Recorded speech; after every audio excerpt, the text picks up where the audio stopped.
Chapitre 1. Danger de mort et de suicide collectif. Mon point de départ est que l'humanité se trouve dans un moment tout à fait exceptionnel de son existence, puisqu'elle est confrontée, pour la première fois dans son histoire, à la possibilité d'une mort collective consciente, donc d'un suicide collectif. Selon Lester Brown, directeur de World Watch Institute à Washington, qui a présenté son livre au Parlement européen en 2025 en commençant son exposé par les mots suivants. Notre économie globale croît tellement qu'elle dépasse la capacité d'absorption de la planète. Elle nous mène donc chaque jour plus près du déclin et de la mort possible.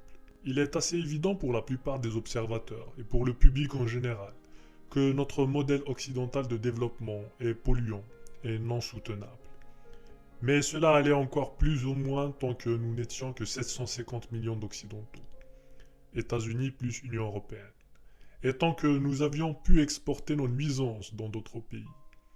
Maintenant que la Chine, l'Inde, le Brésil et le reste du monde s'alignent sur la même politique de développement non soutenable, on ajoute à ces 750 millions plus de 2 milliards de personnes.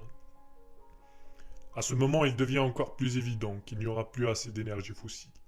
Il y aura beaucoup trop de déchets et de pollution, que les surfaces agricoles vont encore diminuer et s'épuiser encore plus rapidement.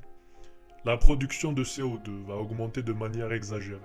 Le changement climatique va s'accélérer encore et il devient de plus en plus évident que les espèces animales vont diminuer encore plus vite.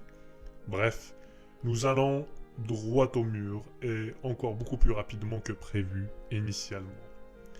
Si l'on prolonge la courbe de l'évolution actuelle, qui inclut la Chine et l'Inde, rares sont les spécialistes qui nient qu'il y a un problème grave, très grave.